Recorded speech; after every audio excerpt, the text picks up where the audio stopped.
میں عالم عرب کے بارے میں تو یقین سے کہہ رہا ہوں، احادیث نبویہ سے صاف ظاہر ہے، ویل للعرب من شر قد اقترب، عربوں کے لیے ہلاکت ہے۔ حدیث میں آتا ہے کہ ایک شخص کے 100 بیٹے ہوں گے تو 99 مر جائیں گے، ایک بچے گا۔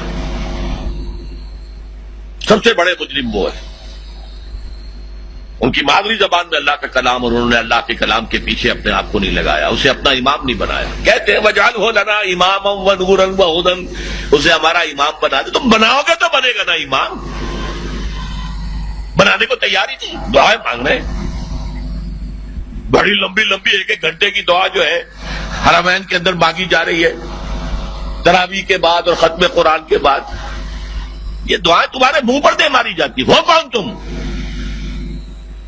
لستم علی شیء حتی تقیموا التوراۃ والانجیل وما انزل الیکم من ربکم، اے نبی کہہ دیجیے اہل کتاب سے تمہاری کوئی حیثیت ہماری نگاہ میں نہیں ہے جب تک کہ تورات اور انجیل کو قائم نہیں کرتے۔ یہی بات اپنے بارے میں سمجھیے، یا اہل القرآن لستم علی شیء حتی تقیموا القرآن، جب تک قرآن کے نظام کو قائم نہیں کرتے تمہارا منہ نہیں ہے کہ ہم سے دعا کرو، دفع ہو جاؤ۔ تم پڑھو قنوت نازلہ، کوئی اثر نہیں ہوگا۔ ڈھاکہ فال ہو گیا، روتے رہے، چیخ چیخ کر پکارتے رہے، حرمین میں پکارتے رہے، سنا اللہ نے؟ ابھی مرا ہے وہ جگجیت سنگھ اروڑا، جس کے سامنے یؤتی الجزیۃ عن ید وہم صاغرون، آپ کے جرنیل ٹائیگر نے اپنا جو ہے ریوالور پیش کیا تھا۔ جگجیت سنگھ اروڑا یہی کا تھا، گجرانوالے کا۔ بہرحال ابھی ایک امید ہے، جب تک بھی اللہ تعالی مہلت دیتے، لیکن اس کا راستہ کیا ہے؟ پہلے تو میں امید افزا باتیں آپ کو بتا دوں۔ احادیث صحیحہ میں اس کی خبر دی گئی ہے کہ قیامت سے قبل پوری دنیا میں اسلام کا نظام قائم ہوگا، اور یہ اتنی پختہ حدیثیں ہیں کہ جو شخص ان کو پڑھ کر بھی شک کرے اس بات میں سمجھتا ہوں اس کا ایمان حضور پر نہیں ہے صلی اللہ علیہ وسلم۔ میں پڑھ نہیں سکتا، وقت نہیں ہے اتنا، لیکن ہم نے نوید خلافت کے نام سے 4 ورقہ بہت لاکھوں کی تعداد میں شائع کیا ہے۔ غلطی ہوئی ہے، آج بھی مجھے لے آنا چاہیے تھا 200-400 آپ کو تقسیم کرنے کے لیے۔ دوسرے اشارے ہیں، یہ پہلی بات تو ایسی ہے 100% کہ جس میں شک نہیں مجھے، جتنا مجھے یقین ہے کہ مجھے موت آئے گی، اور جتنا مجھے یقین ہے کل صبح سورج طلوع ہوگا، اتنا ہی یقین ہے کہ پوری دنیا پر اللہ کے دین کا غلبہ ہوگا۔ اس وقت یہودی اور عیسائی اسلام کو مٹانے پر تل گئے ہیں۔ عیسائی یہودیوں کے اعلی کار ہیں، اصل جو یوز کر رہے ہیں انہیں وہ یہودی زائنسٹ، اور یہودیوں کا اصل اعلی کار west, white Anglo Saxon Protestants, برطانیہ کے لوگ اور USA کے پروٹیسٹنٹس، جنہیں کہا جاتا ہے کرسچین زائنسٹ۔ یہ زائنسٹ ہیں، یہودی ہیں اگرچہ عیسائی ہیں،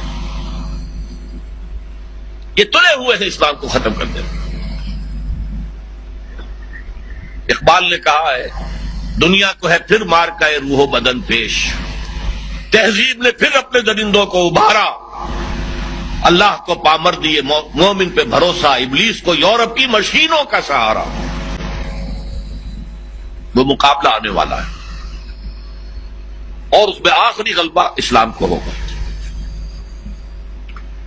اس کے لیے پہلے کسی عرب سے مشرقی علاقے کے اندر نظام خلافت قائم ہوگا۔ حضور کی یہ حدیث بھی ہے کہ مجھے ہندوستان کی طرف سے ٹھنڈی ہوا آ رہی ہے۔ اقبال نے کہا میرے عرب کو آئی ٹھنڈی ہوا جہاں سے، میرا وطن وہی ہے، میرا وطن وہی ہے۔ اور حدیث میں آیا ہے یخرج الناس من المشرق یؤطئون للمہدی، یعنی سلطان۔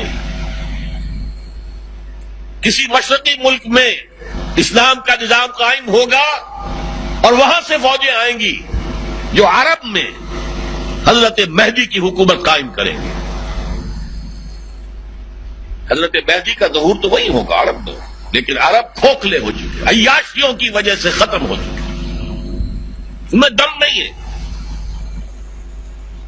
فوجیں جائیں گی کسی مشرقی، اب مشرق میں کون ہے؟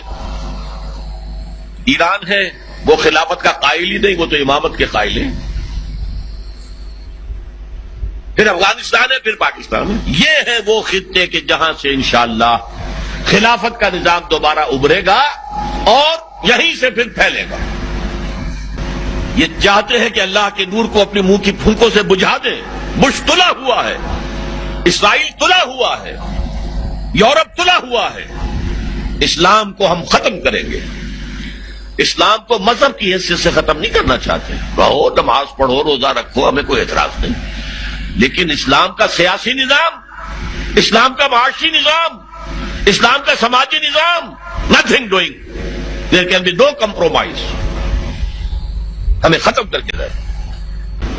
الیکشن کے ذریعے سے نہیں ہوگی، حضور الیکشن کے ذریعے سے حکومت نہیں بنا سکتے تھے، بلکہ آیت اللہ خمینی الیکشن کے ذریعے سے قیامت تک ایران کے اندر وہ حکومت نہیں بنا سکتا تھا، وہ انقلاب ہوتا، جانے دینی پڑتی ہے اس